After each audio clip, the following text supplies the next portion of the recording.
വിഷമായില്ലേ? ദുർഗ കാരണോ? അതിന് താനെന്താ ചെയ്തേ?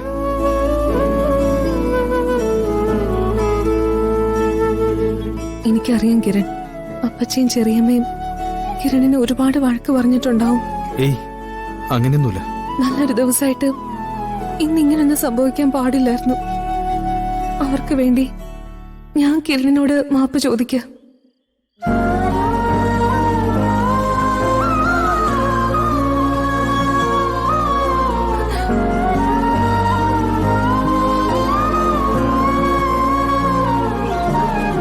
ഞാൻ സന്തോഷിക്കുന്നത് ചെറിയമ്മയ്ക്ക് സഹിക്കില്ല.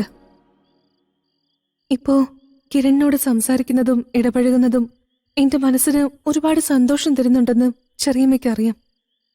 അതുകൊണ്ടാ ഇങ്ങനെയൊക്കെ പ്രശ്നങ്ങൾ ഉണ്ടാക്കുന്നത്. എന്റെ ടെൻഷൻ അതൊന്നുമല്ല ദുർഗ. തന്റെ സങ്കടം കാണാൻ ആഗ്രഹിക്കുന്ന ചെറിയമ്മ തനിക്ക് വേണ്ടി കൊണ്ടുവരുന്ന ഒരു ആലോചന എങ്ങനെയുള്ളതായിരിക്കും? ഒരിക്കലും അത് കൊള്ളാവുന്ന ഒന്നായിരിക്കുമെന്ന് എനിക്കൊരു വിശ്വാസമില്ല. തനിക്ക് ചേരാത്ത ആലോചനയാണെങ്കിൽ താൻ ഈ കല്യാണത്തിന് സമ്മതിക്കോ? സമ്മതിക്കും. എന്താ ദുർഗ ഇത്? വെറുതെ മണ്ടത്തരം പറയരുത്.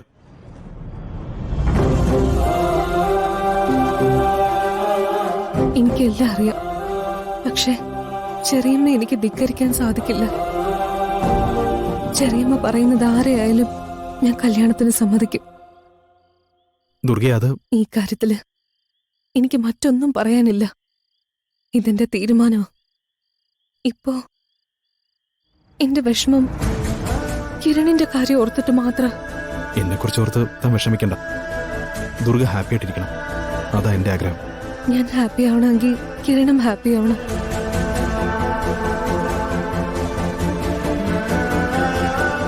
സംഭവിച്ചതൊക്കെ ഓർത്ത് ഇനി വിഷമിക്കരുത്. എങ്കിൽ ഞാൻ പൊയ്ക്കോട്ടെ. ശരി ദുർഗ, ചെല്ലേ.